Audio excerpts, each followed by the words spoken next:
తలలు వంచి ప్రార్థన చేసుకుందాం. పరిశుద్ధుడైన తండ్రి, జీవాధిపతైన యేసయ్యా, నీకు వందనాలు, స్తుతి, స్తోత్రం నాయనా.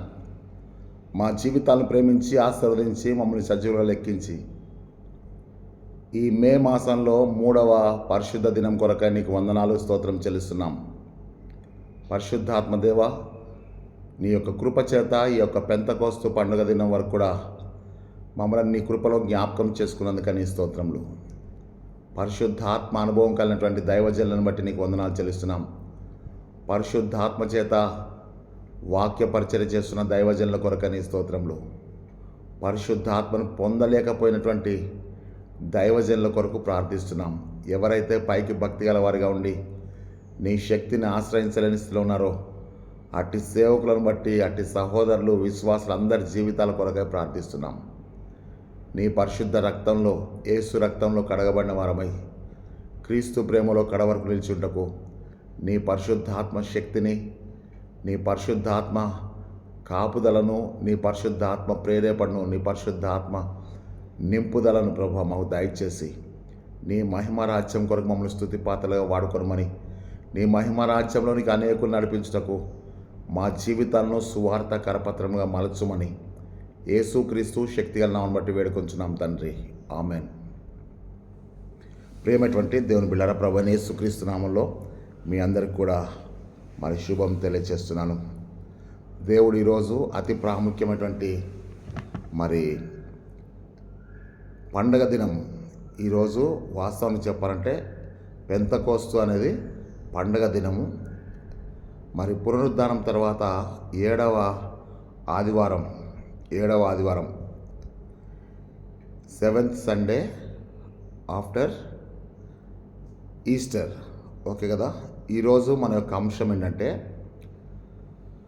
ఇక్కడ జాగ్రత్త మనం చూస్తే, పరిశుద్ధాత్మ రమ్ము మమ్మును వినూత్న పరచుము. పరిశుద్ధాత్మ రమ్ము మమ్మును వినూత్న పరచుము. Come holy spirit, renewal our lives. మా జీవితాలను వినూత్నపరచు.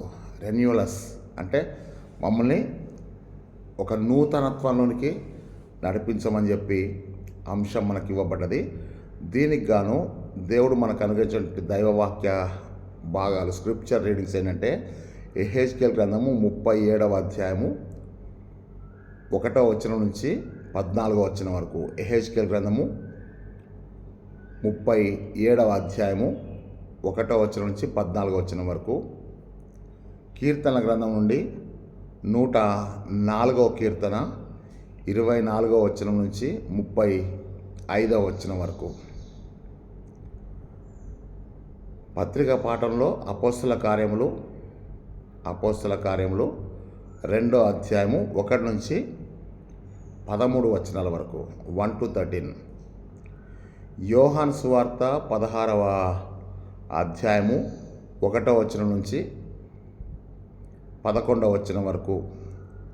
ఈ దైవ వాక్యాల్ని మనము అనుసరించి ఈ యొక్క పెంతకోస్తు పండగ దినము, మరి ఈ పెంతకోస్తు పండగ దినమున అంశం ఏంటి అంటే, పరిశుద్ధాత్మ రమ్ము మమ్మును వినూత్నపరచుము అనే అంశాన్ని మనం జ్ఞాపకం చేయాలి. వినూత్నపరచుట, ఒక నూతనత్వంలోనికి నడిపించుట, లేదా మరణంలో నుండి జీవంలోనికి నడిపించుట, లేదా చీకట్లో నుండి వెలుగులోనికి నడిపించుట, అసత్యంలో నుండి సత్యంలోనికి వినూత్నపరచడం అంటే ఒక జీవితంలో నుంచి ఒక నూతనత్వంలోనికి వెళ్ళిపోవడం. అంటే అది ఎన్నడూ లేనటువంటి అనుభవం అన్నమాట.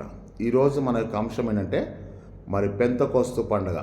ఈరోజు పెంతకోస్తు పండుగ అనేది చాలామంది తెలియదు. బాధాకరమైన విషయం అంటే, చాలామంది సేవకులకు కూడా తెలియదు. నేను మళ్ళీ మీకు అందరిని నేను ఉద్దేశించనట్లేదు, అందరి గురించి నేను అనేక మంది అని చెప్పేసి అన్నాను కదా. అనేక మంది కదా. వాక్యంలో ఏమన్నంటే, పిలువబడిన వారు అనేకులు, ఏర్పరచబడిన వారు కొద్ది. అనేకులు అనేటువంటి మాట గురించి నేను చెప్తున్నాను. అక్కడ మనం చూసినట్టయితే అనేక మంది దైవజనులకి పెంతకోస్తు అనేది ఒక పండుగ అన్న సంగతి తెలియదు. వాళ్ళకి తెలిసిన పెంతకోస్తు ఏంటంటే, Ceylon Pentecost, Bethesda Pentecost, Bethsaida Pentecost, manna Pentecost, ఇంకో సొంత కోస్తు, ఇంకో పెంతకోస్తు. అంటే వాళ్ళు ఏమనుకున్నారు అని అంటే పెంతకోస్తు అనేది ఒక డినామినేషన్ అనుకుంటున్నారు.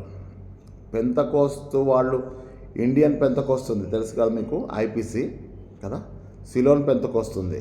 ఓకే, నేను పెంతకోస్తు అనేది ఒక చర్చి అని, ఒక సంఘం అని, పెంతకోస్తు సంఘం. మీది ఏ సంఘం అండి అంటే మాది పెంతకోస్తు సంఘం అండి, మీది సిఎస్ఐ సంఘం అండి. ఓకేనా, పెంతకోస్తు అనేది ఒక సంఘంగా తెలుసు చాలామందికి, ఒక సంఘం యొక్క పేరుగా తెలుసు. తర్వాత ఇంకా నేను చెప్పాలంటే చాలామంది సంఘస్థులకు కూడా పెంతకోస్తు అనేది ఒక డినామినేషన్, ఒక శాఖ, ఒక క్రైస్తవ సంఘాల్లో ఒక శాఖ అని చెప్పి తెలుసు తప్ప ఇంకా రెండోది ఏం తెలియదు. రెండవది ఏంటంటే పెంతకోస్తు చర్చికి వెళ్ళే వాళ్ళందరూ కూడా డ్రమ్ము కొట్టినంతసేపు భాషలు మాట్లాడతారని చెప్పి తెలుసు. అక్కడ డ్రమ్ ఆగిపోద్ది, డ్రమ్ బీటింగ్ కొట్టడం ఆగిపోద్ది, ఆ తర్వాత భాషలు కూడా మాట్లాడేటోళ్ళు ఆగిపోతారు. ఆ బీటింగ్ కొట్టినప్పుడు భాషలు స్టార్ట్ అవుతాయి. ఆ కాంగో లేకపోతే డ్రమ్ము చూడగానే అది కొట్టడం ఆపేస్తే భాషలు ఆగిపోతాయి. మరి ఆ డ్రమ్ములో ఉందా, దేవుని ఆత్మలో ఉందా నాకైతే తెలియదు. నేను ఇది వాస్తవం మీకు చెప్తాను, మీరు ఇప్పుడు కూర్చోండి. ఎప్పుడైనా మనం డ్రమ్ము చూస్తామనుకోండి, స్తోత్రం చెల్లించమని చెప్పేసి అని పాట పాడుతూ డ్రమ్ము కొడతాం కదా, చివరికి ఆ డ్రమ్ము కూడా ఏం పేరు పెట్టారంటే పెంతకోస్తు డ్రమ్ము. నేనేం చెప్తా అంటే పెంతకోస్తు చర్చికి వెళ్ళే వాళ్ళని, దైవ సేవకులు నేను విమర్శించటం లేదు, దయచేసి మీరు అర్థం చేసుకోండి. పెంతకోస్తు అనేటువంటి దాన్ని అర్థం చేసుకోవడం పోయి అపార్థాలు ఎక్కువైపోయినాయి. ఇగో ఆమె పెంతకోస్తు చర్చికి పోద్ది, ఆమె ఎవరు? ఆమె దేవుని బిడ్డ కదా. అంటే అర్థం ఏంటంటే వీళ్ళు మేము పెంతకోస్తోళ్ళం, మేము పెంతకోస్తోళ్ళం, మేము పెంతకోస్తోళ్ళం కాదు కాదు. మళ్ళీ మీరు జ్ఞాపకం చేసుకోండి, పెంతకోస్తు అనేటువంటిది ఏంటో నేను మీకు ఇప్పుడు చెప్తాను. ఇంతకుముందు నేను చాలా వీడియోలో చెప్పాను, మళ్ళీ చెప్తాను. దైవ సేవకునిగా చెప్తాను. ఏంటి అంటే పెంటే అనేటువంటి గ్రీక్ భాషకు, ఆ గ్రీక్ మాటకి పెంటే అనగా 50, ఓకేనా, 50 అని అర్థం. మా బావగారు వాళ్ళ డాడీకి 50వ సంవత్సరంలో పుట్టాడు. అందుకే మా బావగారికి ఏం పెట్టారంటే పేరు పెంటెగాడు అని పెట్టారు.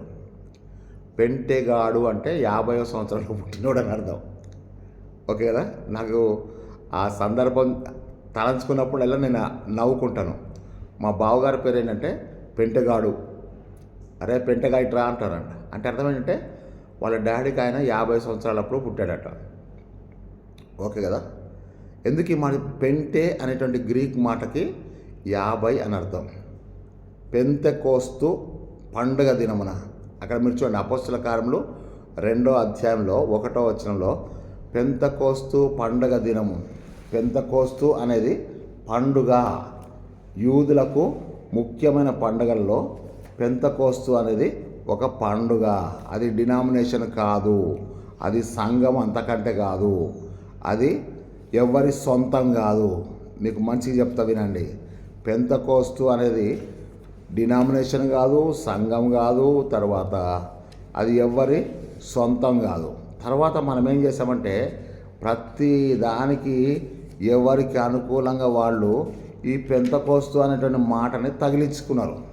ఇక్కడ చూడండి 2వ అధ్యాయం 1వ వచనంలో పెంతెకోస్తు అను పండుగ దినం, పెంతెకోస్తు అను పండుగ దినం, పెంతెకోస్తు అను పండుగ దినం. మీరు బాగా రిపీట్ చేసి చదువుకోండి. It's not a denomination, it's not a church. అది సంఘము కాదు, అది డినామినేషన్ కాదు, అది ఒక పండుగ దినము. పెంతెకోస్తు అనేది యూదుల పండుగల్లో ఒక పండుగ దినం. ఓకే కదా. దాన్ని మనం ఏం చేస్తామంటే మన్నాకి పెంతెకోస్తుకి లింకప్ చేసి ఏం చేసాం, మన్నా పెంతెకోస్తు చర్చ్. బైబిల్లో బెతెస్దా కోనేరు ఉంది. ఆ బెతెస్దా కోనేటికి 5 మంటపములు ఉన్నాయి. అక్కడ దేవదూత వచ్చి కదిలించి స్వస్థత చేస్తున్నారు. అంత బాగుంది, ఓకే కదా.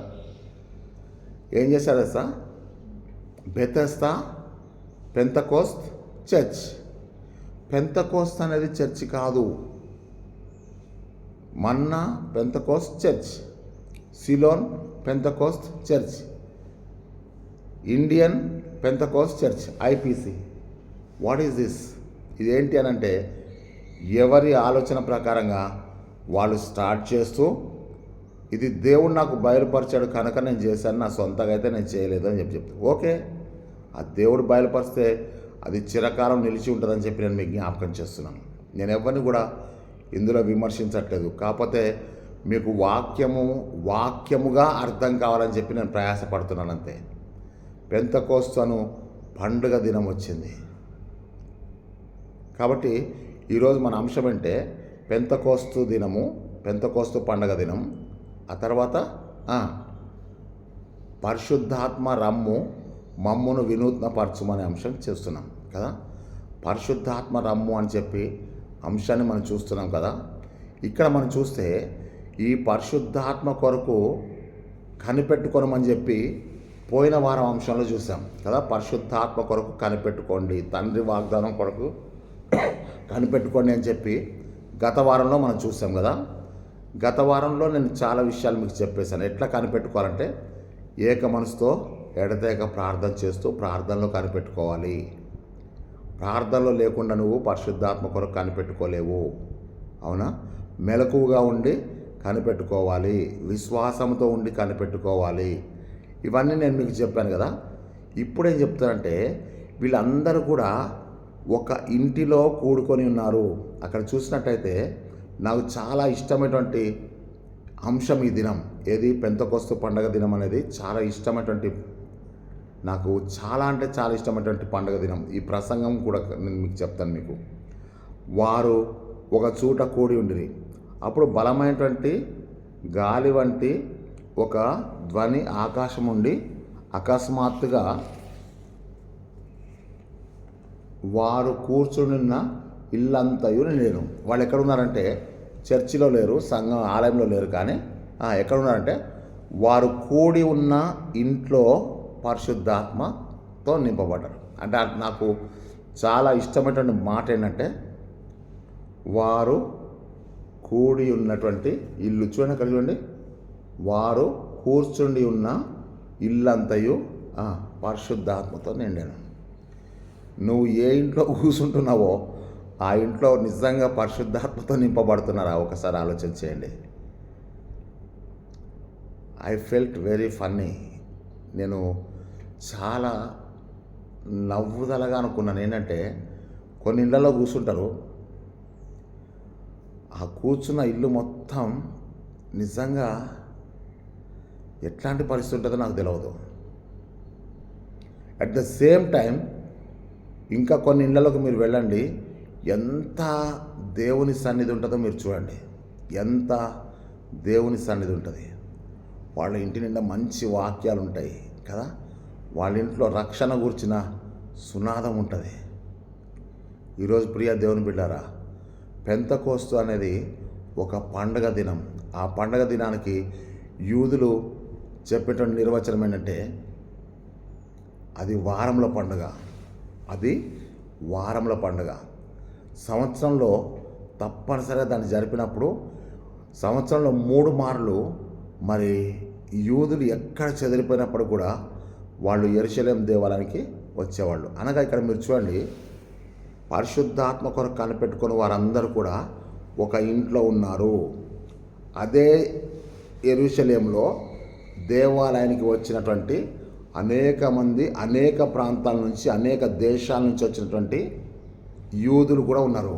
క్రేతీయులు, మాదీయులు, ఎలామీలు, మెసొపొతేమియా, ఇవన్నీ ప్రాంతాల్లో ఉన్నటువంటి యూదులందరూ కూడా ఎక్కడున్నా కానీ ఈ పెంతెకోస్తు పండగకి ఏం చేస్తారు, దేవుని ఆలయం ఎక్కడుంది? యెరూషలేంలో ఉంది.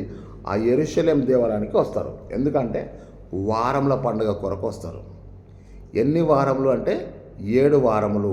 7 ఏళ్ళు 49. ఈ 49వ దినం తర్వాత వచ్చేటువంటి 50వ దినాన్ని పెంతెకోస్తు అని చెప్పేసి అన్నారు. ఓకే కదా. ఈ పెంతెకోస్తు పండుగ దినాన వాళ్ళు ఏం చేయాలంటే వాళ్ళ ఫలములను, సంవత్సరాంతమందు కూర్చుకున్నటువంటి ఫలములను, ప్రథమ ఫలములను మరి దేవుని సన్నిధికి తీసుకొచ్చేవారు. వారు కూడా దేవుని సన్నిధిలో కనబడేవారు. వారు దేవుని సన్నిధిలో కనబడుతూ వారి యొక్క అర్పణలు దేవుని సన్నిధికి తీసుకొని వచ్చేవాళ్ళు. ఇది వాళ్ళ సాంప్రదాయం. దేశంలో ఏ దేశంలో ఉండనండి, ఈ వారంలో పండగ పెంతెకోస్తు పండగ వచ్చే వరకు వాళ్ళందరూ కూడా ఆలయానికి వచ్చేవారు. ఆలయంలో పెంతెకోస్తు పండగ జరుగుతుంది.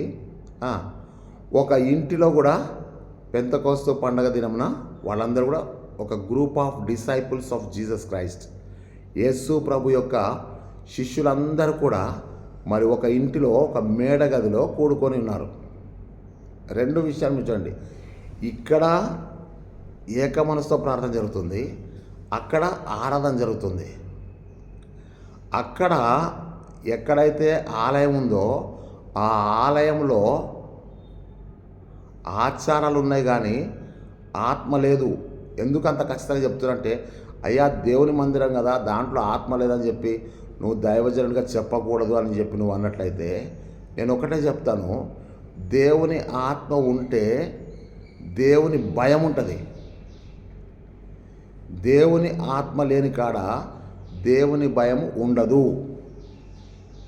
ఇక్కడ మీరు చూసినట్టయితే మేడగదిలో వాళ్ళందరూ కూడా ఏక మనసుతో ఎడతెగక ప్రార్థన చేస్తున్నారని నేను మీకు అపోస్తుల కార్యములు 1వ అధ్యాయం 14వ వచనం చెప్పాను. అందులో యేసు తల్లి అనేటువంటి మరియ కూడా ఉన్నది అని చెప్పి చెప్పాను. ఓకే కదా. ఇక్కడ మీరు గమనించండి, ఈ యొక్క పరిశుద్ధాత్మ కొరకు కనిపెట్టుకుని వారందరూ కూడా పెంతెకోస్తు పండుగ దినమున పరిశుద్ధాత్మను పొందారు. ఇప్పుడు మీరేం చూడాలంటే పాత నిబంధనలో నిర్గమకాండము 23వ అధ్యాయం 14 నుంచి 17 వచనాల్లో ఈ వారముల పండుగ గురించి రాయబడ్డది. ఆ తర్వాత సినాయి పర్వతం మీద పెంతెకోస్తు దినమున అంటే 50వ దినమున అక్కడ మోషేకు రాతి పలకలు ఇవ్వబడ్డాయని చెప్పేసి అని 10 ఆజ్ఞలు ఇవ్వబడ్డాయి. పెంతెకోస్తు పండుగ దినమున పరిశుద్ధాత్మ సంఘంపై దిగి వచ్చినట్టుగా మనం చూస్తున్నాం. ఇక్కడ మీరు బాగా గమనించండి, అంతకుముందు పరిశుద్ధాత్ముడు లేడా?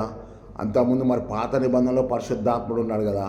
పరిశుద్ధాత్మను పొందుడి అని చెప్పి యేసు ప్రభు యోహాను సువార్త 20వ అధ్యాయం 19వ వచనం నుంచి 23 వచనాలకు చెప్పాడు కదా.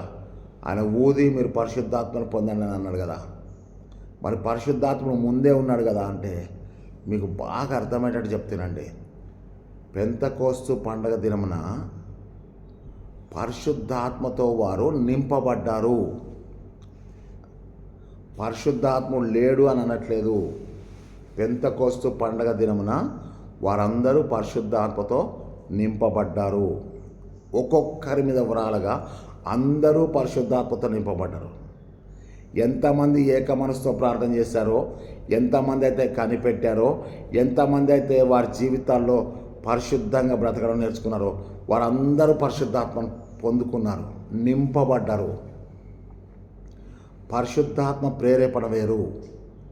సంసోన్ను యెహోవా ఆత్మ ప్రేరేపింపగా అతడు ఒకడు మేకపిల్లని చీల్చినట్టు సింహంను చీల్చినని ఉంటుంది వాక్యంలో. అవునా? న్యాయాధిపతుల గ్రంథంలో మీరు చూడండి. అంటే దాని అర్థం ఏంటంటే యెహోవా ఆత్మ తను ప్రేరేపించినప్పుడు సింహాన్ని కూడా మేకపిల్లలాగా చీల్చేశాడు. ప్రేరేపణ వేరు, పరిశుద్ధాత్మ యొక్క నడిపింపు వేరు, పరిశుద్ధాత్మ యొక్క కాపుదల వేరు. ఇప్పుడు అపోస్తుల కార్యం 8వ అధ్యాయం మనం చూస్తే పరిశుద్ధాత్మ ఫిలిప్పుతో చెప్తాడేమంటే నువ్వు పోయి గాజా మార్గంలో చేరుకోనంటే కలుసుకున్నప్పుడు అతడు పరిగెత్తుకొని పోతాడు. ఆ తర్వాత మళ్ళీ చూస్తే అదే 8వ అధ్యాయంలో మనం చూస్తే అక్కడ బాప్తిసం నపుంసకుడు బాప్తిసం పొందిన తర్వాత యెహోవా ఆత్మ ఫిలిప్పును కొనిపోయాను అని ఉంటుంది. యెహోవా ఆత్మ ఫిలిప్పును కొనిపోయాను. ఇక్కడ మనం జాగ్రత్త చూసినట్టయితే ఫిలిప్పుని పరిశుద్ధాత్మ దేవుడు కొనిపోయాడు. పరిశుద్ధాత్మ ప్రేరేపణ వేరు, పరిశుద్ధాత్మ నడిపింపు వేరు, పరిశుద్ధాత్మ కాపుదల వేరు, పరిశుద్ధాత్మ నింపుదల వేరు. ఒక్కొక్కరి మీద వరాలగా అందరూ పరిశుద్ధాత్మతో నిండుకొనిరి. పరిశుద్ధాత్మ వారికి వాక్శక్తిని అనుగ్రహించిన కొలది వారు అన్య భాషల్లో మాట్లాడరి. అందరి మీద అంటే నాకు చాలా ఇష్టమైనటువంటి మాట ఏంటంటే ఒక్కొక్కరి మీద వ్రాలగా అంటే అర్థం అంటే ఎవరిని వారినే దేవుడు ఇండివిజువల్గా అభిషేకిస్తున్నాడు అంటే అర్థం ఏంటంటే ఒక్కొక్కరి మీద అంటే you are unique in the sight of God. నువ్వు దేవుని యొక్క సన్నిధిలో ఒక ప్రత్యేకించబడ్డ వ్యక్తివి. కాబట్టి జ్ఞాపకం చేసుకోండి, దేవుడు మనందరినీ కూడా అభిషేకించేది ఎందుకు అనంటే ఒక్కొక్కరి మీద వ్రాలగా అంటే నిన్నుగానే అభిషేకిస్తాడు తప్ప వేరే వాళ్ళకి కాదు. అందరి మీద వ్రాలాడు, అందరికీ వాక్శక్తి అనుగ్రహించాడు, అందరు కూడా పరిశుద్ధాత్మతో మాట్లాడుతున్నారు. ఇక్కడ మనం నేర్చుకోవాల్సిన విషయం అంటే పరిశుద్ధాత్మ దేవుడు అందరినీ కూడా సమానంగా చూశాడు తప్ప వాళ్ళని వేరువేరుగా చూడలేదు అని చెప్పి నేను మీకు జ్ఞాపకం చేస్తున్నాను. మళ్ళీ ఒకసారి జ్ఞాపకం చేస్తాను. పెంతెకోస్తు పండుగ దినమున 10 ఆజ్ఞలు పాత నిబంధనలు ఇవ్వబడితే హృదయాల్లో పరిశుద్ధాత్మ కుమ్మరింపబడ్డటువంటి దినము పెంతెకోస్తు దినం. వారందరూ కూడా భాషలతో మాట్లాడినటువంటి దినం. వారందరూ కూడా ఆత్మతో నింపబడ్డారు అంటే అర్థమంటే ఇక వారి దేహం మొత్తం కూడా పరిశుద్ధాత్మతో నింపబడ్డారు. ఇక్కడ మనం చూస్తే ఆ యొక్క యెషయా గ్రంథంలో మనం చూస్తున్నాం కదా, యెషయా గ్రంథం 6వ అధ్యాయంలో మనం చూస్తాం కదా, ఇదిగో నేను అత్యున్నతమైన సింహాసనం అందు నేను ప్రభు ఆసనుడు, ఆయన చొక్కాయి అంచులు దేవాలయం నిండుకొని ఉండను అని అంటే ఆ చొక్కాయి అంచుల్లో దేవాలయం మొత్తం నింపబడితే వారందరూ కూడా దేవాలయంలో ఉన్న వాళ్ళందరూ కూడా చొక్కాయి అంచులో దేవుని చొక్కాయి అంచులో ఉన్నట్టుగా మనం చూస్తున్నాం. ఈరోజు దేవుడు వారందరినీ పరిశుద్ధాత్మతో నింపినప్పుడు వారందరూ కూడా పరిశుద్ధాత్మలో ఉన్నారు. అందుకనే ఆ యొక్క యోహాను సువార్త 14వ అధ్యాయంలో చెప్తాడేమంటే పరిశుద్ధాత్మ మీలో నివసించును, మీతో ఉండును కదా. పరిశుద్ధాత్ముడు మీలో నివసిస్తాడు, మీతో ఉంటాడు. ఇక్కడ మనం చూస్తే మిమ్మల్ని అనాథలుగా విడవనని చెప్తున్నాడు కదా. ఈరోజు దేవుడు చెప్తున్నటువంటి పరిశుద్ధాత్మ దేవుని గురించి చెప్తుంటే పరిశుద్ధాత్మతో నింపబడ్డవారు మాట్లాడినప్పుడు పరిశుద్ధాత్మతో మాట్లాడుతున్నారు, వారు చూసినప్పుడు పరిశుద్ధాత్మతో చూస్తున్నారు, వారు విన్నప్పుడు పరిశుద్ధాత్ముడు, వారు తాకితే పరిశుద్ధాత్ముడు, వారి నీడ పరిశుద్ధాత్మ, పౌలు యొక్క నడికట్టు పరిశుద్ధాత్మ, చేతి రుమాలు పరిశుద్ధాత్మ. అంటే పరిశుద్ధాత్మతో నింపబడ్డ వ్యక్తి యొక్క నీడలో కూడా పరిశుద్ధాత్మ శక్తి ఉంది. పరిశుద్ధాత్మతో నింపబడ్డ వ్యక్తి మాటలో కూడా పరిశుద్ధాత్మ శక్తి ఉన్నది. దాని అర్థం ఏంటి అని చెప్పి నేను మీకు చెప్తాను. ఏంటంటే ప్రియ దేవుని బిడ్డలారా, ఈ పరిశుద్ధాత్మను గురించి చెప్తూ పోతుంటే అది జీవితం మొత్తం కూడా సరిపోదు. అందుకే అపోస్తల కార్యమునకు పరిశుద్ధాత్మ కార్యములు అని చెప్పి the acts of Holy Spirit అనే మాట ఉంది. అది అపోస్తల కార్యములు మాత్రమే కాదు, అపోస్తలు పరిశుద్ధాత్మ పొందిన తర్వాత చేసిన కార్యములు కాబట్టి అపోస్తల కార్యములకు ఇంకో పేరు ఏంటంటే పరిశుద్ధాత్మ కార్యములు. మీరు చూడండి, అపోస్తల కార్యములకు ముగింపు ఉండదు. ఎందుకు ఉండదు అంటే పరిశుద్ధాత్మ కార్యములు ఎప్పుడైతే పెంతెకోస్తు పండగ దినం నుంచి ప్రారంభించబడ్డాయో అవి 2024వ సంవత్సరంలో కూడా అవి కొనసాగుతూనే ఉన్నాయి. ఆ రోజులో పరిశుద్ధాత్మ దేవుని కార్యములు స్వస్థతలు జరిగాయి, ఈరోజు కూడా స్వస్థతలు జరుగుతున్నాయి. ఆ రోజు ప్రవచనాలు వచ్చాయి, ఈరోజు ప్రవచనాలు ఉన్నాయి. ఆ రోజు భాషలో మాట్లాడారు, ఈరోజు కూడా భాషలు మాట్లాడుతున్నారు. కాకపోతే విచారకరమైన సంగతి ఏంటంటే భాషలు మాట్లాడకపోతే వారికి పెంతెకోస్తు అనుభవం లేదు అని చెప్పేసి అంటారు. ఇంకా మీరు జ్ఞాపకం చేసుకోండి, పెంతెకోస్తు అనేది భాషల వరకు మాత్రమే కాదు. ఇప్పుడు మీకు చెప్తాను, భాషల యొక్క అర్థం చెప్పేటువంటి వరం కూడా ఉండాలి. భాషలు మాట్లాడే వరం మాత్రమే కాదు, భాషలు మాట్లాడినటువంటి వాటికి అర్థం చెప్పేటువంటి కృపావరం కూడా ఉండాలి. ఇప్పుడు నేను మీకు చెప్తానంటే, ఈరోజు మనము తెలుగు భాషలో బైబిల్ చదువుతున్నాము. ఈ తెలుగు భాషని ఎవరు? విలియం కేరీ గారు ఫ్రమ్ యూకే, ఇంగ్లాండ్ నుంచి, బ్రిటిష్ ప్రభుత్వం నుంచి మిషనరీగా వచ్చినటువంటి వాళ్ళు ఏం చేశారంటే తెలుగు భాషలోనికి మరి బైబిల్ను తర్జుమా చేశారు. ఇప్పుడు నేను మీకు జ్ఞాపకం చేస్తానంటే, ఎన్నో భాషల్లోనికి మరి బైబిల్ సొసైటీ వారి ద్వారా భాషల్లోనికి బైబిల్ తర్జుమా చేయబడ్డది. అవునా? కరెక్టేనా? మీరు బాగా గుర్తు చేసుకోండి. భాషలు మాట్లాడడం మాత్రమే కాదు, భాషల్లోనికి దేవుని వాక్యాన్ని తర్జుమా చేయడం కూడా పరిశుద్ధాత్మ కార్యం అని చెప్పి నేను మీకు జ్ఞాపకం చేస్తున్నాను. మీరు బాగా ఆలోచించండి. పెంతెకోస్తు అనుభవము, పెంతెకోస్తు అనేది ప్రసంగం కాదు. పెంతెకోస్తు అనేది ప్రసంగం ఎవరైనా చేస్తారు, పెంతెకోస్తు ప్రసంగాలు ఎవరైనా చేస్తారు, కానీ పెంతెకోస్తు అనేది ప్రసంగం కాదు, పండగ. ఈ పండగ దినంన పెంతెకోస్తు అనుభవం కావాలి. పెంతెకోస్తు అనుభవం అంటే పరిశుద్ధాత్మతో నింపబడే అనుభవం కావాలి. పెంతెకోస్తు అనేది అనుభవమే తప్ప ప్రసంగం కాదు అని చెప్పి నేను మీకు జ్ఞాపకం చేస్తున్నాను. చాలామంది దైవజనులు పరిశుద్ధాత్మ లేకపోయినా పెంతెకోస్తు పండగ గురించి చాలా మంచి ప్రసంగాలు చేసే వాళ్ళని నేను చూశాను. తీరా చూస్తే ఆ దైవజనులు బయటకు వెళ్ళాక పరిశుద్ధాత్మను దుఃఖపరచడం కూడా నేను చూశాను. చివరికి పరిశుద్ధాత్మను ఆర్పివేసుకున్నటువంటి దైవజనులను కూడా నేను చూశాను. ఆత్మను ఆర్పకుడి, పరిశుద్ధాత్మను దుఃఖపరచకుడి. పేతురు మరి అననీయ సప్పిరాలకు చెప్తాడంటే, దేవునితో మీరు అబద్ధం ఆడొద్దు, పరిశుద్ధాత్మను మోసపుచ్చవద్దు, పరిశుద్ధాత్మను మోసపుచ్చొద్దు, దేవుని ఆత్మను శోధించొద్దు. ఈరోజు దైవజనులుగా, సేవకులుగా మనం జ్ఞాపకం చేసుకుందాం. పరిశుద్ధాత్మను ఏం చేయకూడదు? మోసం చేయకూడదు, పరిశుద్ధాత్మను శోధించకూడదు, దేవుని ఆత్మతో అబద్ధం ఆడకూడదు. మళ్ళీ చెప్తాను, ఆ తర్వాత పరిశుద్ధాత్మను దుఃఖపరచకూడదు, పరిశుద్ధాత్మను ఆర్పివేసుకోకూడదు. నీకు నువ్వుగా పరిశుద్ధాత్మను ఆర్పివేసుకుంటే దేవుడు ఏ కార్యాన్ని కూడా చేయడు. నువ్వే సేవకుడు అయ్యండి పరిశుద్ధాత్మను దుఃఖపరిస్తే, ప్రియ సేవకుడా, సహోదరుడా, నువ్వే పరిశుద్ధాత్మను దుఃఖపరిస్తే పరిశుద్ధాత్మను ఆనందించే వాళ్ళు ఎవరు? మళ్ళీ చెప్తాను, ఆత్మ సంగతులు ఆత్మ గల వారికి అర్థమవుతాయి. ఇది నాకు చాలా ఇష్టమైన వాక్యం. 1 Corinthians 2nd chapter verses 9 and 10. కొరింథీయులకు రాసిన మొదటి పత్రిక 2వ అధ్యాయము 9-10 వచనం మనం చూస్తే, పరిశుద్ధాత్మ సంగతులు పరిశుద్ధాత్మ గల వారికి అర్థమైతే తప్ప మనుష్యాత్మ గల వారికి అర్థం కావు అని చెప్పి నేను మీకు జ్ఞాపకం చేస్తున్నాను.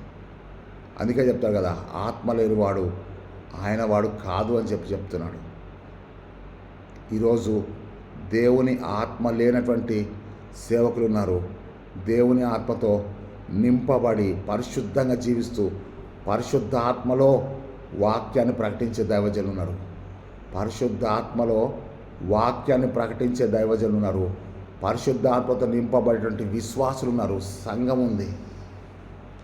అట్ ద సేమ్ టైం పరిశుద్ధాత్మను పొందినట్టుగా నటించేటువంటి వాళ్ళు కూడా ఉన్నారు. నటిస్తూ ఇంకా చెప్పాలంటే అరుపులు బొబ్బలతో కాలయాపన చేసేటువంటి వాళ్ళని నేను ఇట్లా పరిశుద్ధ స్థలం పక్క నుండి చూశాను. నాకు తెలుసు, కానీ ఒకటి మాట ఉందంటే పరిశుద్ధ ఆత్మను విమర్శించవద్దు అని ఉంది, కాబట్టి నేను విమర్శించలేదు. నాకు తెలుసు. మళ్ళీ చెప్తారు, పరిశుద్ధాత్ముడు నీకు తప్పకుండా బయలుపరుస్తాడు. ఎప్పుడంటే నువ్వు ఆత్మ సంబంధి అయినప్పుడు. ఈరోజు దేవుడు, పరిశుద్ధాత్మ దేవుడు నీకు నాకు చెప్పే మాట ఇదే. ఇప్పుడు పరిశుద్ధాత్మ మన మీదకి వచ్చినప్పుడు మనం శక్తిని ఉంటాం. అప్పుడు వరకు మానవ శక్తి, అప్పుడు దేవుని ఆత్మశక్తి. పరిశుద్ధాత్మ శక్తిని పొందిన తర్వాత మన జీవితాల్లో వినూత్నమైనటువంటి కార్యములు జరుగుతాయి. చూడండి, వినూత్న పరచుట.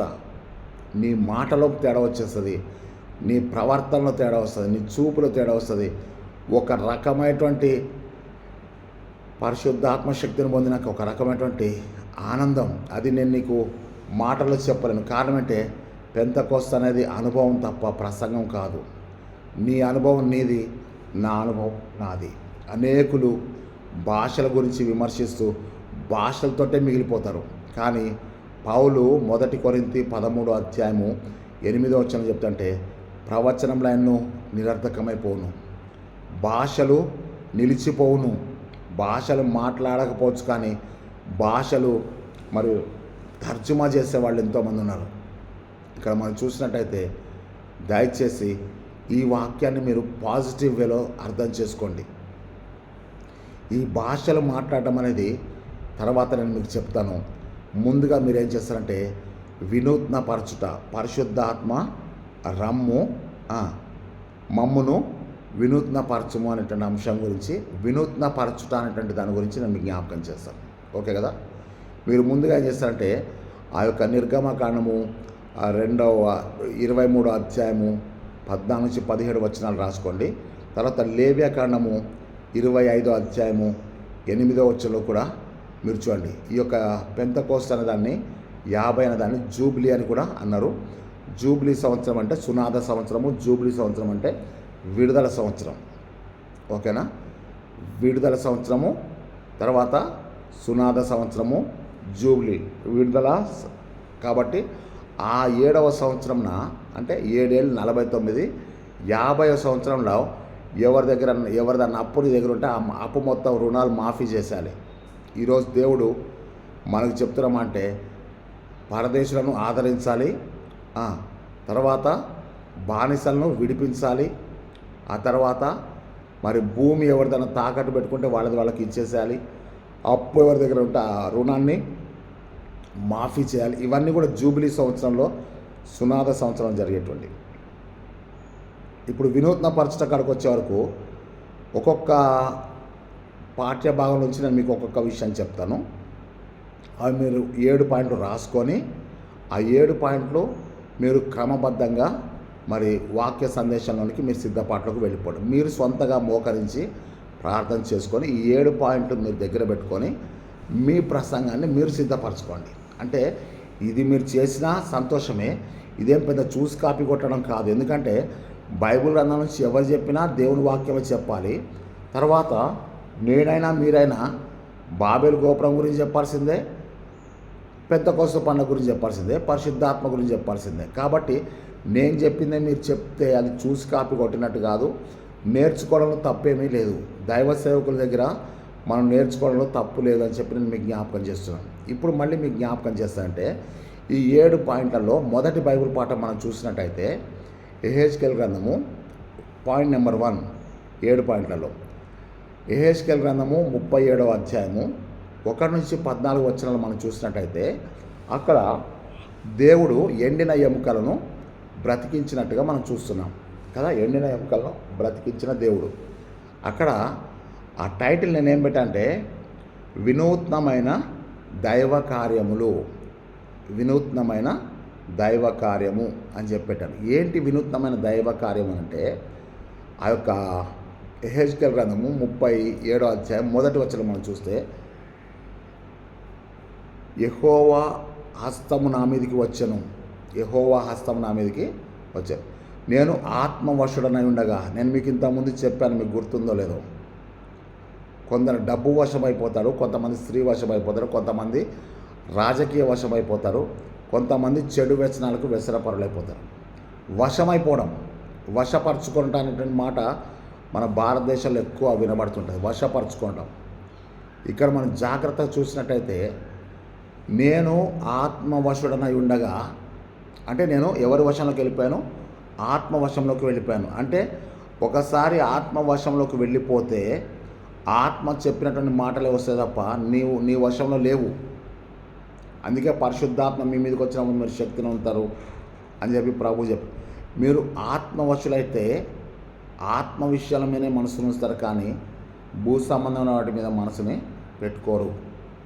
ఈరోజు జాగ్రత్త మనం చూసినట్టయితే ఆ యొక్క ఆత్మవశుడమైనప్పుడు యెహెజ్కేలు చెప్తున్నామా అంటే, నేను ఆత్మవశుడనై ఉండగా ఆ ఆత్మ నన్ను ఎముకలు గల లోయలోనికి తోడుకొని పోయాను. ఇప్పుడు పరిశుద్ధాత్మతో నింపబడ్డటువంటి ఒక దైవజనుడు ఒక పెద్ద పట్టణంకి వెళ్ళి ఒక పెద్ద చర్చిలో పాస్టర్గా పనిచేయాలనుకుంటాడు. పరిశుద్ధాత్మ నింపుదల పొందినటువంటి వ్యక్తులు ఒక పెద్ద పెద్ద పట్టణాల్లో చర్చిలు పెట్టుకొని పెద్ద పెద్ద సంఘాలు, పెద్ద పెద్ద కథా కార్ఖానాలు ఉంటాయి. కానీ వాస్తవాన్ని చెప్తే యెహెజ్కేలు ఆత్మవశుడైనాక ఆయనకు ఫస్ట్ పోస్టింగ్ ఎక్కడ పడ్డదంటే ఎముకలతో నిండిన లోయలో పోస్టింగ్ చేశాడు దేవుడు. తీసుకుపోయింది ఎవరంటే పరిశుద్ధాత్మ దేవుడు. మళ్ళీ చెప్తాను, నువ్వు ఎక్కడికన్నా వెళ్తే నువ్వు కాదు అక్కడికి వెళ్ళేది, పరిశుద్ధాత్మ దేవుడు నిన్ను తీసుకొని వెళ్తాడు. ఎందుకంటే నిన్ను అనాథలుగా విడవను, నా ఆత్మను ఆదరణకర్తను మీ దగ్గర పంపిస్తాను, అతడిని మీరు చూస్తారు, ఎరుగుదురు, అతడు మీతో ఉండును, మీలో ఉండును. పరిశుద్ధాత్మ దేవుడిని వెరుగుదువు, పరిశుద్ధాత్మ దేవుడు నీతో ఉంటాడు, నీలో ఉంటాడు. ఇంకా అంతకంటే ఏం కావాలి? అవునా? ఆ లోయలో ఉన్న ఎముకలు ఎవరి అనంటే ఇశ్రాయేలీలై, దేవుని బిడ్డలై, దేవుని ఆత్మతో మాట్లాడారు వాళ్ళు, దేవుని ఆత్మతో నడిపించబడ్డారు, దేవుని ఆత్మతో సంభాషించారు, దేవుని ఆజ్ఞ ప్రకారం జీవించిన వారు. అటువంటి వాళ్ళు ఇప్పుడు ఏమైపోయారంటే ఎముకలుగా మారిపోయారు. అవి కేవలము ఎండిపోయినవి, అంటే జీవము లేనటువంటి ఎముకలు మారిపోయారు. అవి చెదరిపోయినవి, అంటే వాటిలో ఐక్యత లేదు. చెదరిపోయిన ఎముకలు, ఎండిపోయిన ఎముకలు, జీవం లేని ఎముకలు. ఆ జీవం లేనటువంటి ఎముకల మధ్యలోనికి దేవుడు పరిశుద్ధాత్మ వశమైనటువంటి ఆ యొక్క యెహెజ్కేలుని తీసుకొని వచ్చినట్టుగా మనం చూస్తున్నాం. ఇప్పుడు అక్కడికి వచ్చి చూస్తే జీవము లేదు, ప్రేమ లేదు, అక్కడ ఐక్యత లేదు. అవన్నీ ఎండిపోయి చెదరిపోయినాయి. కారణం ఏంటంటే అక్కడ వాళ్ళలో దేవుని ఆత్మ లేదు. దేవుని ఆత్మ లేదు కాబట్టే చెదరిపోయారు. దేవుని ఆత్మ లేదు కాబట్టే అక్కడ ఎండిపోయారు. దేవుని ఆత్మ లేదు కాబట్టే జీవం లేనటువంటి వారు. వారు ఒకప్పుడు దేవుని బిడ్డలే, దేవుని ఆత్మతో నడిపించబడ్డవారే, ఎర్ర సముద్రం దాటిన వారే కదా, 10 ఆజ్ఞలు పొందిన వారే, సాక్ష్యం గుడారంలో దేవునితో సంభాషించిన వారే. కానీ పరిస్థితి ఎట్లయిపోయిందంటే జీవం లేని సంఘము, చెదరిపోయిన సంఘము, ప్రేమ లేదు, ఆత్మ లేదు, ఒక ఐక్యత లేదు, ఏమీ లేదు ఆ సంఘంలో. అటువంటి దగ్గరికి యెహెజ్కేలుని తీసుకొచ్చి చెప్తాడు, యెహెజ్కేలు ఇగో ఈ యొక్క ఎముకలతో మాట్లాడు అన్నప్పుడు ఆ ఎముకలతో మాట్లాడుతున్నాడు. ప్రవచనం ఎత్తి మాట్లాడాడు. ఎవరు మాట్లాడితే దేవుని ఆత్మవశం కనుక దేవుడు మాట్లాడమంటేనే మాట్లాడాడు. మాట్లాడినప్పుడు ఎప్పుడైతే the voice of the Holy Spirit, పరిశుద్ధాత్మ యొక్క స్వరము యెహెజ్కేలు నుంచి రావడం మొదలుపెట్టిందో, ఈ ఎముకలు, ఎండిపోయిన ఎముకలు, జీవం లేని ఎముకలు, చెదరిపోయిన ఎముకలు వాటి మధ్యలో గడగడమని ధ్వని పుట్టి అవి ఒకదానికొకటి కలుసుకోవడం మొదలుపెట్టాయి. ఎప్పుడైతే ఈ ఎముక కలుసుకుంటుందో దేవుని కార్యం ప్రారంభించబడ్డది. ఏం చెప్తాను సార్? ఎండిపోయిన ఎముకలారా, ఇగో దేవుని మాట వినండి. చెదరిపోయిన వార్లారా, దేవుని మాట వినండి. జీవం లేని వార్లారా, దేవుని మాట వినండి. ఆ ఎండిపోయిన ఎముకలు దేవుని స్వరాన్ని విని గడగడమన ధ్వని పుట్టి ఒకదాన్ని ఒకటి కలుసుకున్నాయి. సంవత్సరాల తరబడి దేవుని స్వరాన్ని వింటున్న మనము అతుక్కోవట్లే. ఎందుకు అతుక్కోవట్లేదంటే ఆ స్వరము మన జీవితంలో కార్యం జరిగించినా కానీ ప్రయోజనం లేదు. యెహెజ్కేలు దేవుని యొక్క మాట ఎండిన ఎముకలతో మాట్లాడితే దేవుని కార్యం జరిగింది. ప్రియ దేవుని బిడ్డరా, ఆ ఎండిన ఎముకలు ఒకదాన్నొకటి కట్టుకున్నాయి. ఆ తర్వాత నరములు మాంసం వారి మీదకి వచ్చింది. అయినప్పటికీ కూడా జీవాత్మ లేదు. తర్వాత మనం చూస్తే అతడు మరలా ప్రవచించగా, రెండవసారి ప్రవచించినప్పుడు జీవాత్మ వారి మీదకి వచ్చినప్పుడు వారు మహాసైన్యమై నిలిచారు. అప్పుడు ప్రభు చెప్తాంటే, ఇదిగో యెహెజ్కేలు ఇశ్రాయేలుకు చెప్పు, మా ఆశ విఫలమైపోయింది, మా బ్రతుకులు సర్వనాశనం అయిపోయినాయి అనుకున్నారు. కానీ దేవుడు చెప్తాడు, ఇశ్రాయేలారా, మిమ్మల్ని సమాధిలో నుంచి సమృద్ధిలోనికి తీసుకెళ్తా అంటున్నాడు. ఎప్పుడు అంటే దేవుని స్వరాన్ని విన్నప్పుడు, దేవుని మాటకు లోబడ్డప్పుడు, దేవుని యొక్క మహిమ వైపు నువ్వు తిరిగినప్పుడు. ఇక్కడ మనం చూస్తే పాయింట్ నెంబర్ 1లో మనం చూసినట్టయితే సమాధుల్లో నుంచి స్వదేశానికి, నిరాశలో నిస్పృహ నుంచి సమృద్ధిలోనికి ఆశీర్వాదం తీసుకెళ్ళాడు. ఆ యొక్క యెహెజ్కేలు 37:1 నుంచి మనం ఆ యొక్క 14 వచనం మనం చూస్తే దాని సారాంశం ఇదే. మా ఆశలు విఫలమైపోయాయి, మా జీవితాలు చితికిపోయాయి అనుకుంటే ప్రభు చెప్తాడు, చితికిపోయిన మీ జీవితాల్ని బాగు చేసే దేవుని స్వరం ఉందని చెప్పి నీకు జ్ఞాపకం చేస్తున్నాం. పరిశుద్ధాత్మ రమ్ము మమ్ములను వినూత్నపరచమంటే వినూత్నమైన దైవ కార్యము యెహెజ్కేలు గ్రంథము. పాయింట్ నెంబర్ 2 వినూత్నమైన ఖర్చుండి వినూత్నమైన ఒప్పుకోవడం. కన్ఫెసింగ్ ఒప్పుకోవడం. ఏంటి వినూత్నమైన ఒప్పుకోవాలంటే సువార్త పాఠంలో మనం చూస్తున్నాం. నేను ఆదరణకర్తను మీ దగ్గర పంపిస్తాను, ఆయన పరిశుద్ధాత్మ దేవుడు మీ దగ్గరికి వస్తాడు. ఆయన వచ్చినప్పుడు నీతిని గూర్చియు, తీర్పును గూర్చియు, పాపమును గూర్చియు ఒప్పుకొన చేయను అని ఉంటుంది. అక్కడ మీరు చూస్తే ఆ యొక్క యోహాను సువార్త 16వ అధ్యాయాన్ని నేను మీకు చదువుతాను చూడండి. అక్కడ 3 విషయాలు చెప్తాంటే, నీతిని గూర్చియు, తీర్పును గూర్చియు, పాపమును గూర్చియు మిమ్మును ఒప్పుకొన చేయను అంటే అర్థమంటే పరిశుద్ధాత్మ దేవుడు నిన్ను ఒప్పుకొని చేస్తాడు. అక్కడ ఏంటో చూద్దాం, నేను జ్ఞాపకం చేస్తాను. ఒకసారి చూడండి, 7వ వచనం నుంచి మనం చూద్దాం. చూడండి 6వ వచనం చూడండి. ఆయన వచ్చి అనగా పరిశుద్ధాత్ముడు వచ్చి పాపమును గూర్చియు, నీతిని గూర్చియు, తీర్పును గూర్చియు లోకమును ఒప్పుకొన చేయను. లోకులు నా యందు విశ్వాసం ఉంచలేదు కనుక పాపమును గూర్చియు, నేను తండ్రి యొద్దకు వెళ్ళుచున్నందువలన మీరు నన్ను ఇకను చూడరు కనుక నీతిని గూర్చియు, ఈ లోకాధికారి తీర్పు పొందినాడు కనుక తీర్పును గూర్చియు ఒప్పుకొన చేయను. 3 విషయాలు అక్కడ జరుగుతున్నాయి కదా. నీతిని గురించి ఒప్పుకోవడం కదా, తీర్పును గురించి ఒప్పుకోవడం, పాపమును గురించి ఒప్పుకోవడం. అవి ఎప్పుడు జరుగుతాయంటే హృదయంలో పరిశుద్ధాత్మ దేవుడు చేసే కార్యాలు. అవి మానవుల వల్ల జరిగే కార్యాలు కాదు. భయంకరమైన నరహంతకులు మారు మనసు పొందుతున్నారంటే, పాపాలు ఒప్పుకుంటున్నారంటే అర్థం ఏంటంటే పరిశుద్ధాత్మ దేవుడు వాళ్ళలో కార్యం చేస్తున్నాడు. నీ జీవితంలో ఇప్పటి వరకు కూడా నువ్వు మారు మనసు పొందలేదంటే అర్థమంటే పరిశుద్ధాత్మని నువ్వు ఒప్పుకోలు చేయాలని చెప్పి ప్రయత్నం చేస్తున్నాడు. ప్రయత్నం చేసేవాడు పరిశుద్ధాత్మ దేవుడు ప్రయత్నం చేస్తున్నాడు, కానీ నువ్వు లోబడే పరిస్థితి లేనందువల్ల నీ జీవితంలో దేవుని కార్యాలు జరగట్లేదు. నువ్వు తల్లి మాట వినవు, సేవకుని మాట వినవు, ఎవరి మాట వినవు. కాబట్టి చివరికి దేవుడు ఏమంటే నువ్వు మాట వినే రోజు వరకు కూడా నీ జీవితంలో దేవుని కార్యం జరగదు అని చెప్పి జ్ఞాపకం చేస్తున్నాం. చాలామంది ఏంటంటే పైకి భక్తి గలవారిగా ఉండి దేవుని శక్తిని ఆశ్రయించాలని దౌర్భాగ్య స్థితిలో ఉన్నారు. ఇక్కడ మనం చూస్తే పరిశుద్ధాత్మ దేవుడు మిమ్మును పాపమును గూర్చియు, నీతిని గూర్చియు, తీర్పును గూర్చియు ఒప్పుకొన చేసేవాడు పరిశుద్ధాత్మ దేవుడు అని చెప్పి జ్ఞాపకం చేస్తున్నాడు. వినూత్నమైన ఒప్పుకోలు అని చెప్పి రాసుకోండి.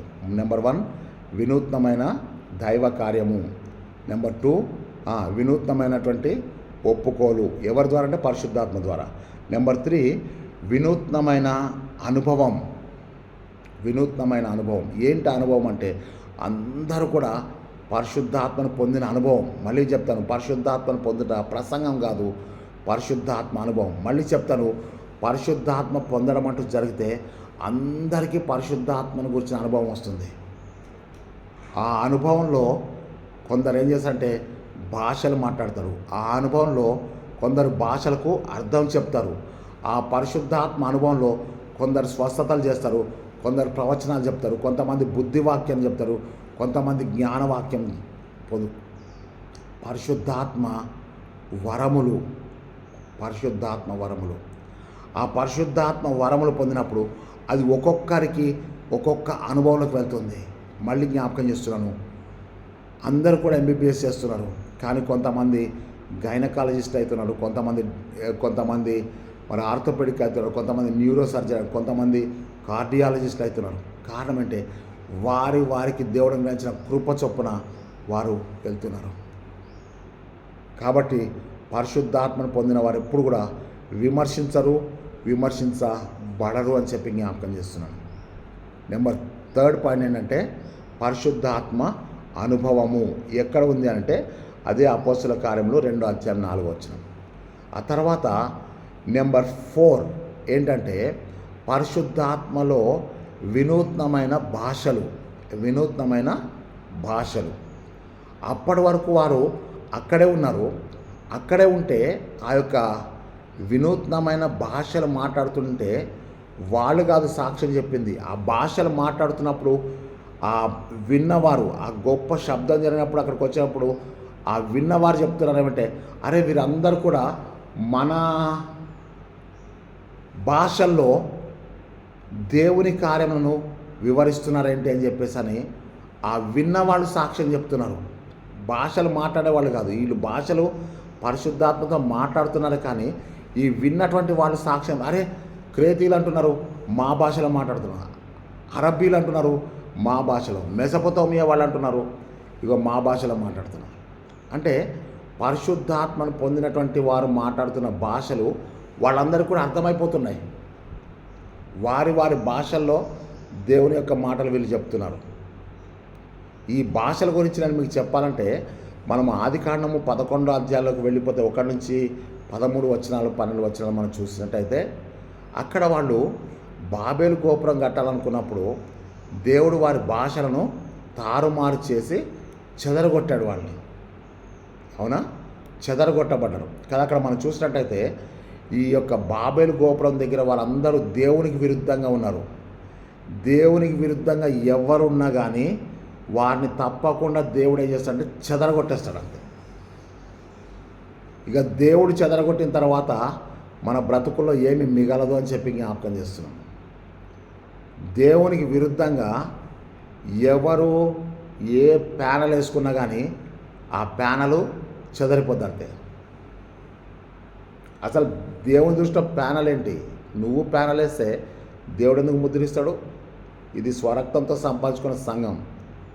40 రోజులు ఉపవాస ప్రార్థన పెడితే ఏ ప్యానల్లో వాళ్ళు ఎంతమంది వస్తున్నారు చూడండి.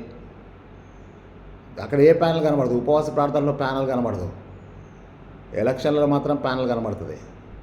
మీరు జాగ్రత్త చూడండి. ఈ ప్యానల్స్, ఈ ఎలక్షన్స్ ఇవి ఎంతవరకు నిన్ను దేవునిలో బలపరుస్తున్నాయి ఒకసారి ఆలోచించి. ఎంత అరాజకాలు, ఎన్ని మోసాలు, ఎన్ని దేవునికి దుఃఖకరమైనటువంటి పనులు. అందరూ భక్తులే, అందరూ పరలోకం పోతారని అనుకుంటున్నారు కానీ వెళ్ళరు.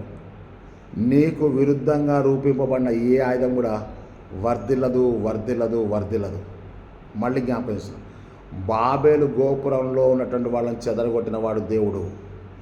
ఎందుకంటే దేవునికి విరుద్ధంగా ఎవరు ఏది చేసినా అది చెదరిపోద్ది అంతే. ఒకడు మాట్లాడింది ఒకరికి అర్థం కావట్లేదు, ఒకరికి మాట్లాడింది ఒకటి అర్థం కావట్లేదు. ఒకడు తాపి తెమ్మంటాడు, ఒకడు సిమెంట్ పట్టుకొస్తాడు, ఒకడు సిమెంట్ పట్టుకురామంటే ఇసుక పట్టుకొస్తాడు, ఒకడు ఇసుక పట్టుకురామంటే వాడు బొచ్చ పట్టుకొస్తాడు. ఆ బాబేలు గోపురం కట్టబడలేదు. అందుకే జనులు అక్కడ ఆ గోపురానికి బాబేలు అనే పేరు పెట్టారు. కింద ఫుట్ నోట్స్ అంటే బాబేలు అంటే తారుమారు అని అర్థం. అక్కడ భాషల్లో మాట్లాడుతూ చెదరగొట్టబడ్డారు. ఒకరి భాష ఒకరికి అర్థం కాలేదు, వాళ్ళు చెదరిపోయారు. ఇక్కడ అపోస్తల కార్యంలో ఆ యొక్క 2వ అధ్యాయంలో మనం చూసినట్టయితే 2వ అధ్యాయము 6వ వచనంలో మనం చూసినట్టయితే ఆయా ప్రాంతంలోకి చెదిరిపోయిన వారందరూ కూడా పెంతెకోస్తు పండుగ దినంన యెరూషలేములోకి వచ్చి ఈ యొక్క పరిశుద్ధాత్మను పొందినటువంటి ఇంటి దగ్గరికి వచ్చినప్పుడు వారందరూ గుంపుగా కూడిరి.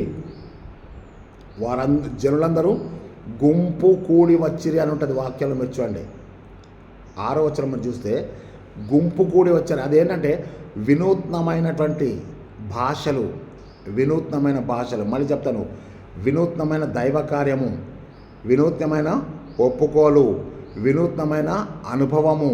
ఇక్కడ వినూత్నమైనటువంటి భాషలు. ఈ భాషల్లో వాళ్ళు వింటున్నారు. అందరూ కూడి వచ్చారంటే బాబేలు గోపురం అప్పుడు చెదరిపోయారు, ఇక్కడికి వచ్చేమో జనులు కూడి వచ్చారు. చెదరిపోయిన వాళ్ళు చెదరిపోయారు. పరిశుద్ధాత్మ కార్యము ఎప్పుడు కూడా అందరినీ సమకూరుస్తుంది తప్ప చెదరగొట్టదని చెప్పి జ్ఞాపకం చేస్తున్నాను. వీళ్ళందరూ జనులందరూ గుంపు కూడిరి, వారి వారి భాషల్లో విన్నారు. అవునా? ఈరోజు దేవుడు మీకు చెప్తున్నామంటే ఇక్కడ భాషలు మాట్లాడారు, అందరు జనులు సమకూడారు. అక్కడ భాషలు మాట్లాడారు, వాళ్ళందరూ చెదిరిపోయారు. అది దేవునికి విరుద్ధమైన కార్యం.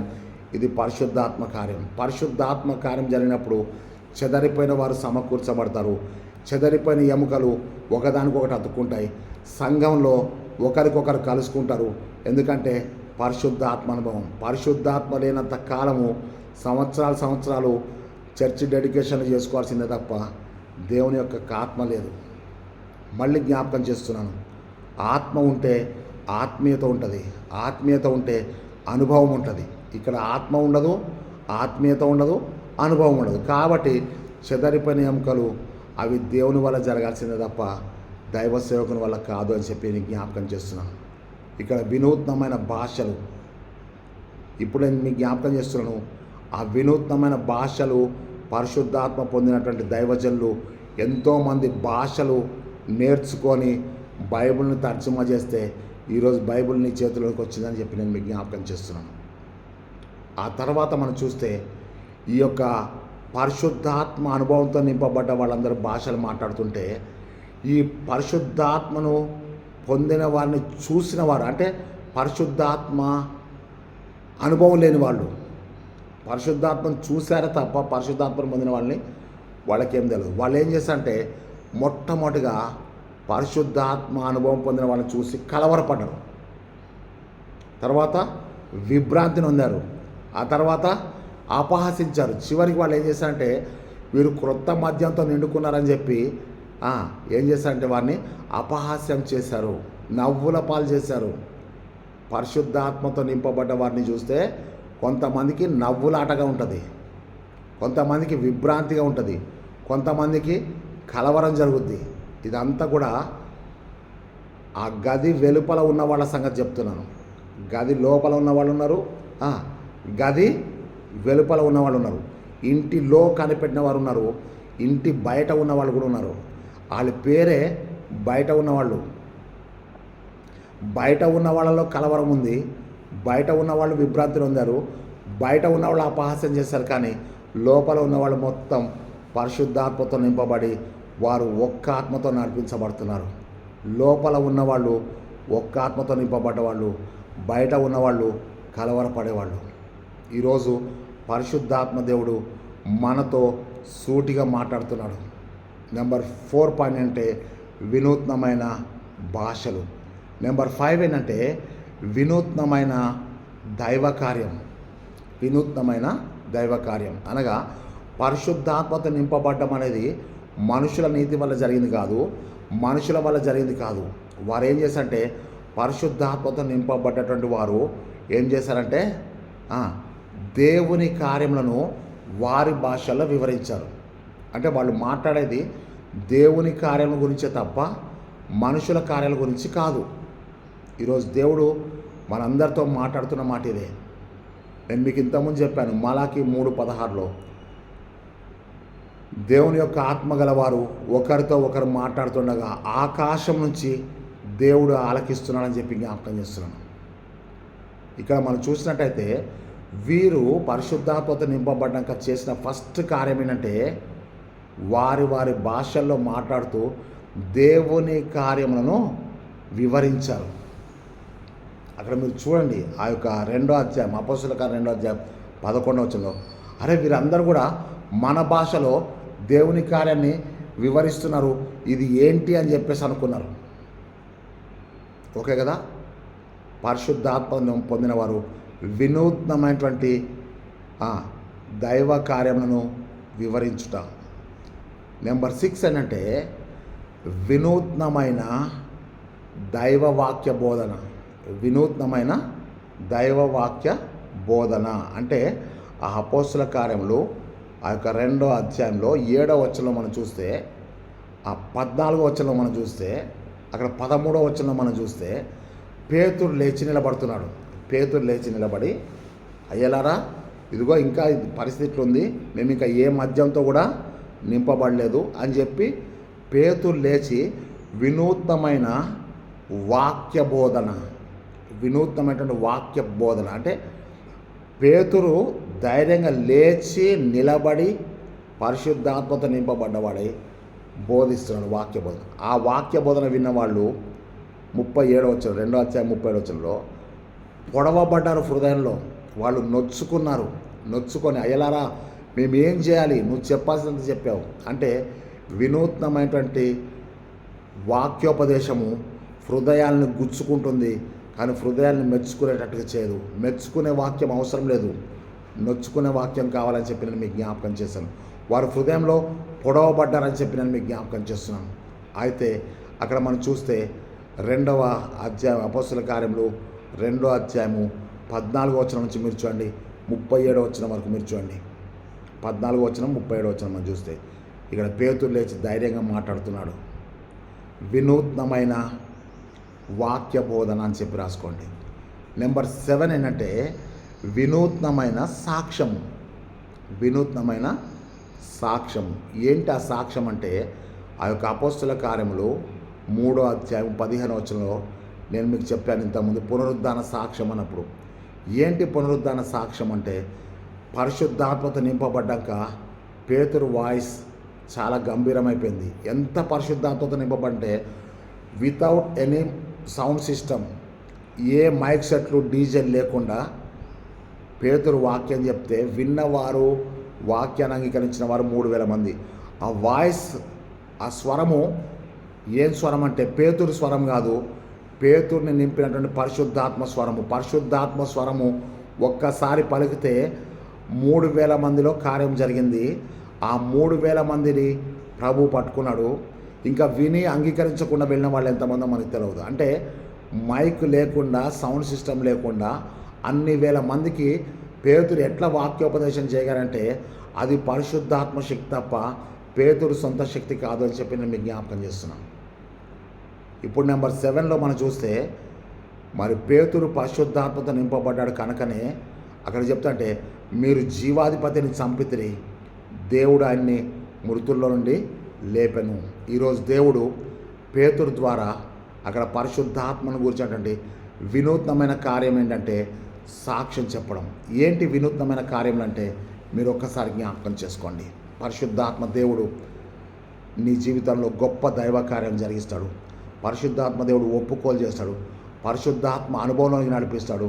పరిశుద్ధాత్మలో భాషలు మాట్లాడవచ్చు, భాషలు తర్జుమా కూడా చేయొచ్చు. ఆ తర్వాత వినూత్నమైన దైవ కార్యాలు జరుగుతాయి. వినూత్నమైనటువంటి వాక్యోపదేశము, వినూత్నమైనటువంటి అద్భుతమైన సాక్ష్యాలు జరుగుతాయి. అట్టి కృప పరిశుద్ధాత్మ దేవుడు మనందరికీ కూడా దయచేయనుగాక. తలలు వంచి ప్రార్థన చేసుకుందాం. పరిశుద్ధమైన తండ్రి, జీవాధిపతి అనే యేసయ్య స్తోత్రములు. పరిశుద్ధాత్మ పొందుట అనేది ప్రసంగం కాదు, కానీ పరిశుద్ధాత్మ పొందుట అనుభవం అని చెప్పి మాకు తెలియజేశావు. ఆత్మ లేనివాడు ఆయనవాడు కాదన్నావు ప్రభువా. పరిశుద్ధాత్మ దేవ, ఎందరు దేవుని ఆత్మతో నడిపించబడతారో వారు దేవుని కుమారులు అనబడతారని చెప్పి సెలవిచ్చాం. కానీ నీ పరిశుద్ధాత్మతో నింపబట్టకు, నడిపించబట్టకు, ప్రేరేపించబట్టకు నాయన మీ పరిశుద్ధాత్మలో జీవించడానికి మా కృప చూపించండి. దైవజనులందరినీ కూడా మన ఆయన పాపం ఒప్పుకొని దైవజనులుగా, పాపాన్ని ఒప్పుకొని విడిచిపెట్టే దైవజనులుగా, నీతిమంతులుగా, నీతిని ఒప్పుకోవడానికి, తీర్పును ఒప్పుకోవడానికి సహాయం చేయమని ప్రార్థిస్తున్నాం. ఈ పరిశుద్ధాత్మ పెంతెకోస్తు పండుగ దినమున ఈ వాక్యంపై నీ పరిశుద్ధాత్మ ముద్రలు వేసి అనేక హృదయాల జీవితంలో అనేక హృదయాలు తెరవబట్టకు, అనేక మంది దైవజనులు, అనేక మంది విశ్వాసులు బలపట్టకు, అనేకులు ఈ వాక్యాన్ని అనేకులకు పంచిపెట్ట కృప చూపి క్రీస్తు ప్రేమలో కడవరకు కాపాడమని యేసుక్రీస్తు శక్తిగా నామం బట్టి వేడుకొంచున్నాం తండ్రి. ఆమెన్. తండ్రి, కుమారుడు, పరిశుద్ధాత్మని సర్వశక్తుల త్రియేక దేవుని దీవెన ఇప్పుడు సదాకాలం మనందరికీ తోడే నడిపించునుగాక. Amen, amen, amen. దేవుని నామమునకు మహిమ కలుగును గాక. ప్రియులారా, మరి 955538311316 అనేటువంటి నెంబర్కి ఫోన్ చేయండి, నా కొరకు ప్రార్థన చేయండి. మరి ఎవరైనా షేర్ చేసినట్టయితే వాళ్ళకి చెప్పండి, సబ్స్క్రైబ్ చేయమని చెప్పండి, తర్వాత బెల్ బటన్ నొక్కమని చెప్పండి. కారణం అంటే ఇది ప్రసంగం కాదు, దైవజనులకు ప్రసంగ సహకారి అని చెప్పి జ్ఞాపకం చేస్తున్నాను. అనేక మంది సేవకులు పరిశుద్ధాత్మతో వాక్యం చెప్పుటకు పరిశుద్ధాత్మ దేవుడు సహాయం చేయను గాక. దేవుని నామమునకు మహిమ కలుగును గాక. మీకు ఎటువంటి బైబిల్ కూర్చోటువంటి అవసరతలు నాకు ఫోన్ చేయండి, నా కొరకు ప్రార్థన చేయండి. మనందరం కూడా తన నిత్య జీవనంలో ప్రవేశించుదాం గాక. Amen, amen, amen.